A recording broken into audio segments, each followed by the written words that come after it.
Bonjour à tous et bienvenue sur le plateau de l'émission de voyance.com. Écoutez, j'ai l'impression que normalement cela devrait fonctionner tout à fait, comme d'habitude quoi.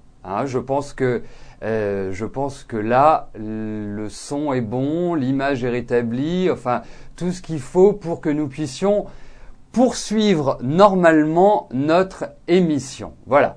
Bon, écoutez,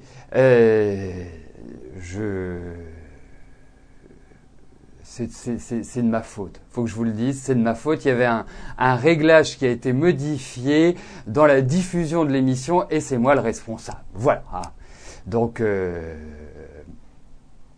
Donc voilà. Bon, juste avant de commencer, je vais faire vite. Je voulais juste vous remercier et remercier ceux qui ont répondu présent à mon mail. Je vous avais demandé par l'intermédiaire d'un mail, d'un message, de m'adresser pour leur envoyer une invitation à vos amis, à votre famille, à votre entourage. Pas mal d'entre vous l'ont fait, ça c'est très sympa. Et puis ceux qui ne l'ont pas encore fait, qu'ils n'hésitent surtout pas à... comme ça ils pourront se rejoindre aussi sur l'émission. Voilà. Bon, écoutez, commençons tout de suite. La première question nous est posée par Séphia. Séphia, bonjour. Alors, est-ce que Isra retourne vivre chez elle à l'étranger ?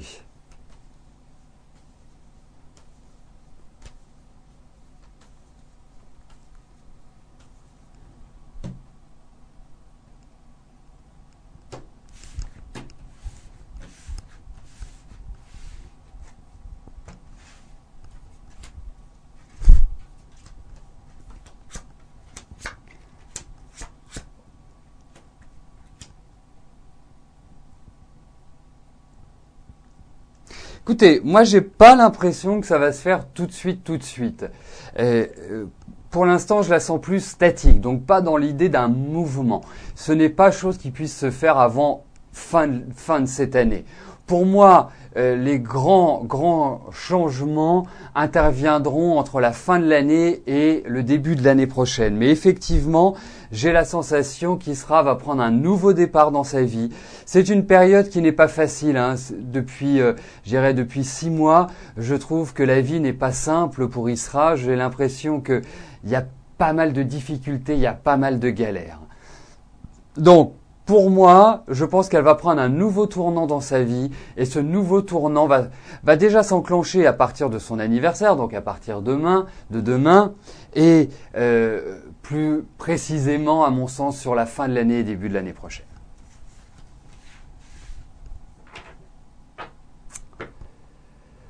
Solange, bonjour.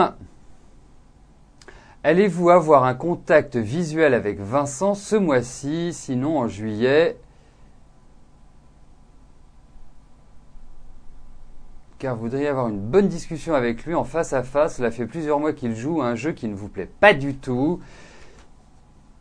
D'accord. Bon, on va regarder si vous allez vous voir prochainement.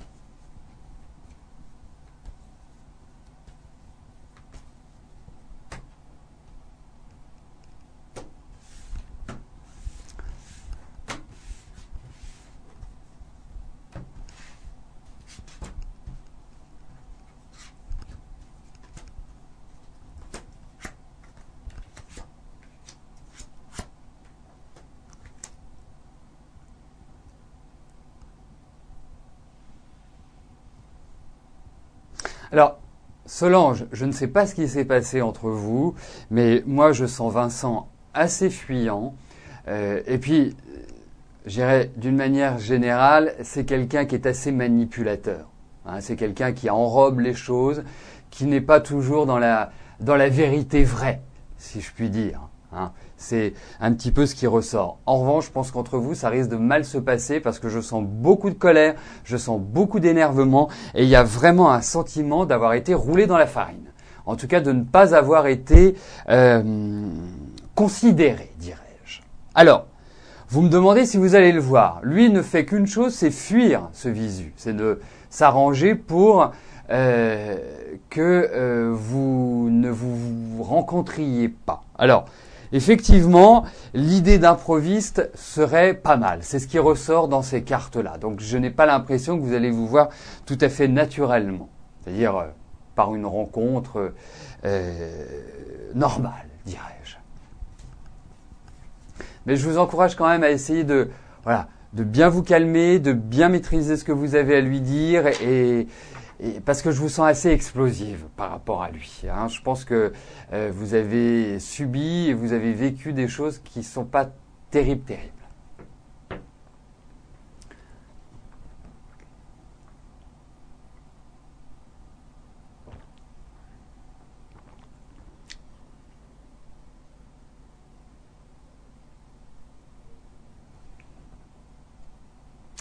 Karine, bonjour. Alors, sans complaisance aucune et en toute franchise, est-ce que je peux vous dire si vous allez réussir l'oral de votre concours, si vous avez réussi, passé le 23 mai dernier? Mais vous l'avez passé ou vous allez le passer? Parce que c'est...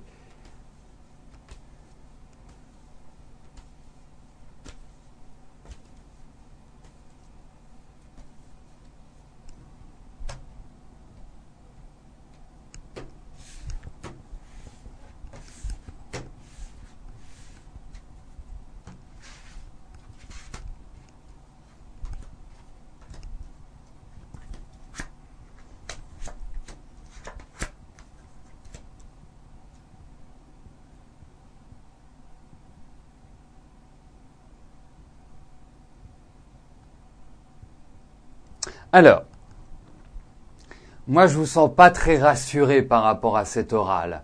Je vous sens même plutôt dans la peur de ne pas avoir réussi. Effectivement, j'ai quand même le sentiment que ce fut compliqué, ce fut difficile, mais en même temps, j'ai l'impression que vous risquez d'avoir une bonne nouvelle malgré tout.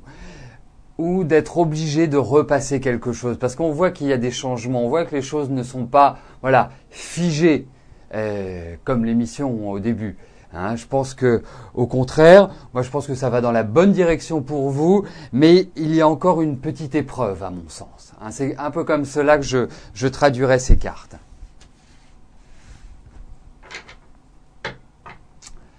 Annelise, bonjour. Alors, vous voudriez savoir, allez-vous travailler cet été ou partir en vacances ou vous morfondre? Alors, bon, je vais voir comment je peux répondre à cette question qui, en fait, dans votre message, il y a plusieurs questions et dans le cadre de l'émission, il est impératif que la précision soit de mise. Donc quand vous me posez une question, vous me dites voilà, est-ce que je vais travailler cet été? Est-ce que je vais partir en vacances cet été? Est-ce que ceci? Est-ce que cela? Mais pas avec des idées de choix parce que le choix entraîne toujours plusieurs tirages. Et pour que le plus grand nombre puisse passer, j'ai pris comme principe de répondre à une question et une question égale un tirage, hein, pour vraiment donner la chance au plus grand nombre et que je puisse répondre vraiment à la plus grande majorité d'entre vous quotidiennement. Donc, écoutez, on va regarder, on va voir ce que les cartes nous livrent comme message.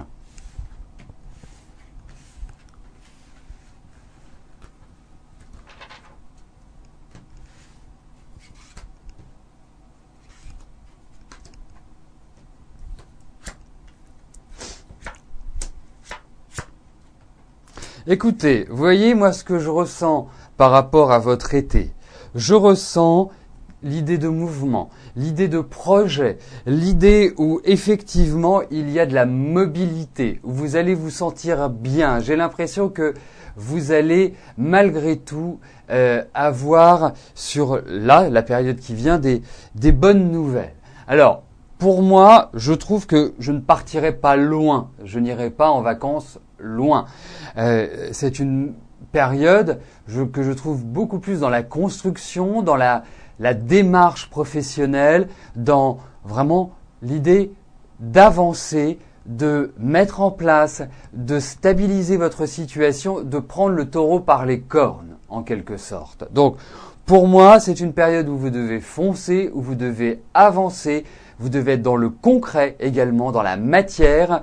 Ce n'est pas une période justement où il faut être volatile, il ne faut pas être dans la futilité, il faut être dans la logique, la rationalité, la volonté. C'est très important cette année parce que il y a quand même des petites choses qui ne sont pas faciles, mais nous n'avons pas le temps de les développer dans le cadre de l'émission. Mais en tout cas, c'est sous le signe des projets et il y a des choses qui vont être remises en cause pendant cette période-là.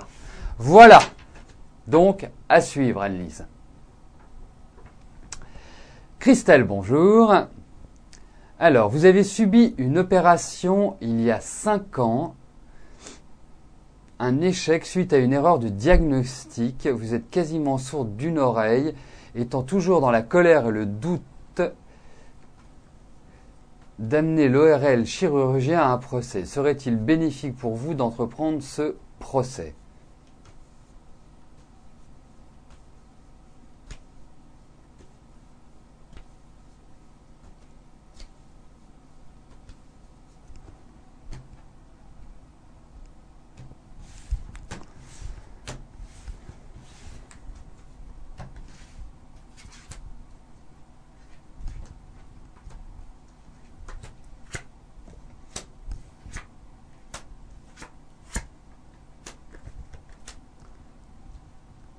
Alors, entamer un procès, pourquoi pas ?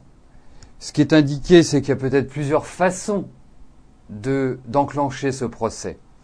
L'autre chose, c'est qu'en face de vous, vous avez des gens qui sont malhonnêtes, rusés, et qui ont fait de telle manière les choses que c'est comme si, je vais dire une aberration, mais c'est comme si c'était vous qui étiez responsable de ce qui vous est arrivé, en fait. Hein, j'ai un petit peu ce sentiment-là, des gens qui ne sont pas vraiment très dociles. Et puis, je pense qu'il n'en est pas non plus à sa première erreur. Je pense que vous n'êtes pas la seule à avoir subi ces coups de scalpel et ces mauvais coups de scalpel, dirais-je. Donc, oui, vous pouvez entreprendre. Ça va être long, ça va être fastidieux. Si vous avez l'énergie, si vous avez le temps, si vous avez cette détermination vraiment bien ancrée en vous, faites-le. Et pour moi, je pense que vous aurez gain de cause. Mais vous allez passer aussi par des situations qui sont lourdes à gérer, qui sont assez pénibles.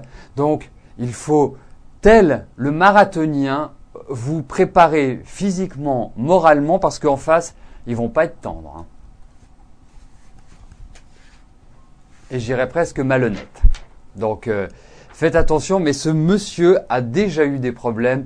Vous n'êtes pas la seule personne qui ait subi un échec dû à son intervention. Donc, à suivre. Hein, c'est pas complètement définitif ce que nous voyons aujourd'hui. Mais bon, ce sera complexe quoi qu'il arrive. Maëva, bonjour. Est-ce que je vous vois déménager dans les mois à venir ?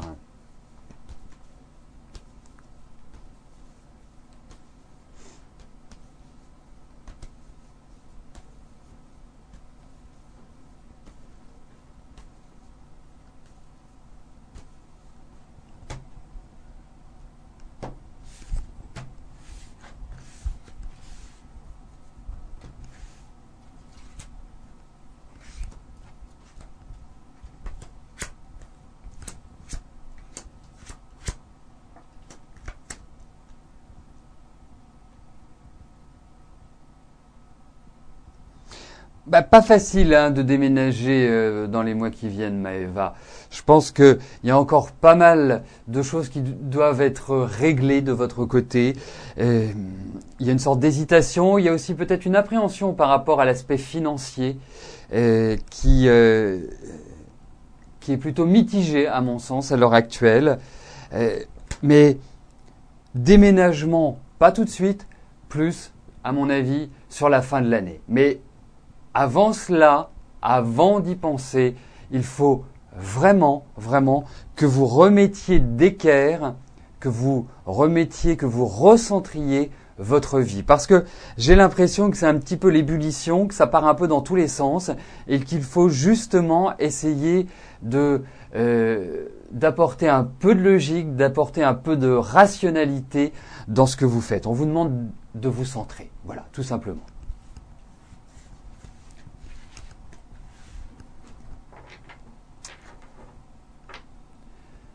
Claude, bonjour.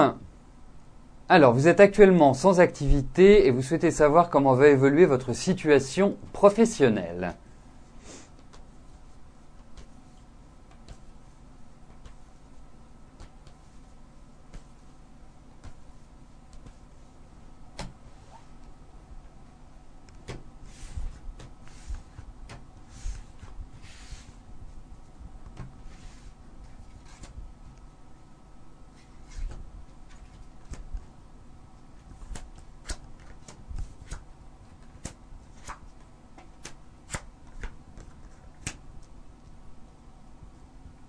Alors, je ne sais pas si vous êtes dans un secteur d'activité assez particulier, assez spécifique, mais ça ne m'a pas l'air d'être très tendre comme milieu. Ensuite, effectivement, il y a cette idée de lenteur. Il y a des discussions qui vont s'ouvrir sur le plan professionnel, des échanges, des contacts qui vont être pris. Depuis, je dirais, ce début d'année, les choses sont quand même assez pénibles à vivre, tant sur le plan professionnel que sur le plan physique, parce que je vous sens quand même assez fatigué et vous avez l'impression d'être enfermé à l'heure actuelle, de ne pas pouvoir vraiment agir comme vous le souhaitez et comme vous l'aimeriez. Alors sachez une chose, c'est qu'il va y avoir un déblocage de votre situation. Je pense que vous allez retrouver du travail. Je pense qu'il y a l'idée d'évolution. Moi, je pense aussi que vous êtes quelqu'un de bon conseil. Vous avez une expérience qui est importante. Vous êtes quelqu'un de méticuleux, vous êtes quelqu'un de minutieux, vous êtes quelqu'un qui avait su construire, il y a l'idée de combat, il y a l'idée où aussi vous avez, et ce n'est pas la première fois que vous êtes à mon avis sans activité, vous avez vécu des bouleversements et des changements assez radicaux dans votre vie professionnelle. Enfin, ça n'a pas été un long fleuve tranquille. Hein, c'est ça que je veux dire. Pour moi, je vous dirais une chose, c'est que il y a des choses qui sont en préparation. Je pense que vous avez quand même évolué pour obtenir une bonne position, une bonne situation.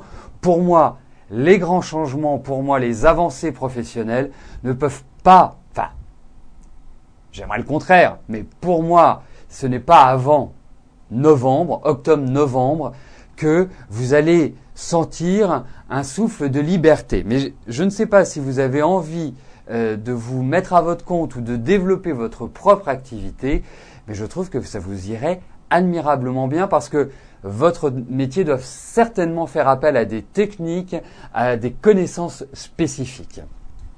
Voilà, donc à partir d'octobre, donc ça correspond à votre anniversaire, donc on va dire à partir de votre anniversaire, et derrière toute l'année 2013 est excellente et 2014, et c'est vraiment là où je pense que vous mettrez en place votre travail, votre profession, votre activité. Alors avant de passer aux deux dernières questions de notre émission, je vois que vous parlez de voyance, que certains d'entre vous ont des dons de voyance. Mais j'attire quand même votre attention sur un point. Certains ont répondu, d'autres non, mais vous savez, chaque mois, j'écris les O-News. Alors qu'est-ce que les O-News ? C'est une lettre d'information et d'initiation. Je vous parle aussi bien d'astrologie que de numérologie, que de tarot, que des événements, que voilà, il y a un ensemble de choses. Et c'est pour la prochaine ESO News, je vous sollicite pour que vous m'adressiez, si vous le souhaitez, un article. Alors ça peut tout à fait être un article qui correspond à votre expérience de la voyance, à comment elle se manifeste chez vous, parce que effectivement, il y a beaucoup de personnes qui ont on peut appeler de fortes intuitions ou qui ont des flashs. Donc ça peut être intéressant que vous nous parliez de cela, que vous nous décriviez, je dirais en quelques phrases, en une dizaine de lignes, eh bien ce que vous ressentez, comment ça se manifeste, ce que vous avez déjà vécu, ce qui s'est réalisé. C'est l'objet, parce que je tiens dans cette ESO News à vous donner la parole et à ce que chaque mois, il y ait un de vos articles qui paraissent. Voilà. Donc, à vos plumes. Enfin, à vos claviers, plus exactement. Donc, comme je vous le disais, nous arrivons aux 2 dernières questions de notre émission. Christelle, bonjour. Alors, vous avez revu Yann comme je l'avais vu. Vous n'arrivez pas à cerner ce garçon. Il court, il cherche à rencontrer des femmes. Et à vous, il vous dit qu'il est sérieux et qu'il tient à vous. Alors, ou il se fiche de ma tête, ou il est instable et ne sait pas ce qu'il veut. Alors, on va regarder.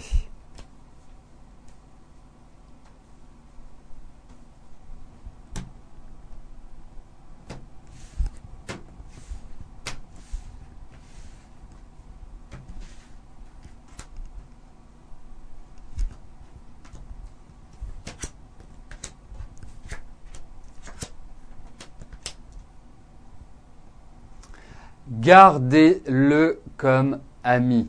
C'est un dragueur. C'est quelqu'un qui a du mal à se poser. Dès qu'il se pose, il n'a qu'une envie, c'est de repartir. C'est un jouisseur. C'est quelqu'un qui aime charmer par son sourire, par ce qu'il dit. Il envoûte, en quelque sorte. Donc, effectivement, vous aimez bien échanger avec lui. Il y a un rapport d'amitié, il y a un rapport de complémentarité. On vous demande de la patience. Mais là, pour l'instant, il est loin de trouver sa stabilité affective. C'est quelqu'un qui a besoin de butiner, de papillonner, en quelque sorte. Donc, vous, qui êtes sérieuse, ça ne vous convient pas. Vous êtes dans la construction. Quand vous commencez une histoire d'amour, c'est pour la vie. C'est pas juste pour avoir une aventure. Voilà. Eh bien, aujourd'hui, j'ai plus l'impression que Yann aura du mal à se poser comme il aimerait. Ça ne veut pas dire qu'il vous mente, ça ne veut pas dire qu'il c'est pas ce qu'il dit, mais voilà. Entre dirais-je, ses paroles et ses actes, eh bien, il y a un petit peu de différence. Voilà, tout simplement. Donc, prenez cela avec grande légèreté. Si vous avez envie de le voir, vous le voyez. Si vous avez envie de passer un moment agréable avec lui, vous le passez. Si vous avez envie de coucher avec lui, vous couchez avec lui. Mais sachez une chose, c'est que c'est un butineur, tout simplement.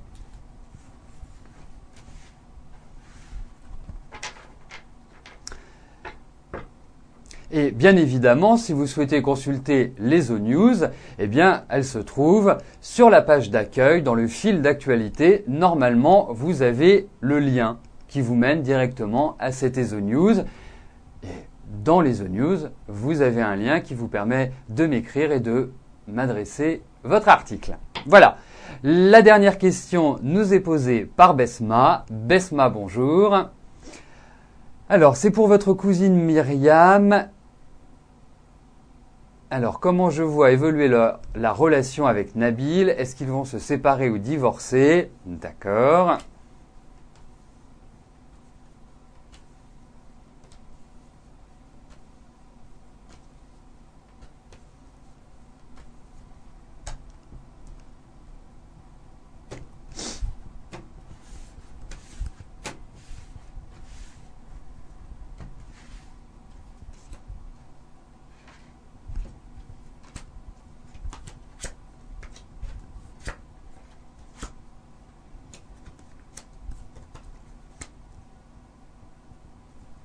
Écoutez, c'est curieux parce que, au vu de ces cartes, telles que vous exprimez votre question, on parle de séparation, de divorce, et pourtant ils ont des liens qui sont importants l'un et l'autre. Ils traversent effectivement, alors, ils ont des problèmes régulièrement, mais je pense qu'ils ont quand même de l'amour. Je pense qu'il y a des choses qui existent encore. La flamme n'est pas complètement éteinte. Donc, Et puis j'ai l'impression qu'ils vont faire un voyage. Il y a l'idée de voyage, il y a l'idée de déplacement, il y a l'idée de... On traverse les mers, voilà, hein, on vole au-dessus des océans. Et je pense qu'il y a peut-être d'autres projets. Je pense qu'ils vont peut-être trouver un modus vivendi. Et c'est ce qui apparaît aujourd'hui. Ce ne sont pas des cartes qui me parlent de divorce. Hein, donc il n'y a rien d'officiel dans cela, à moins que la décision soit prise. Donc si la décision est déjà prise, elle ne peut apparaître bien évidemment dans ce tirage.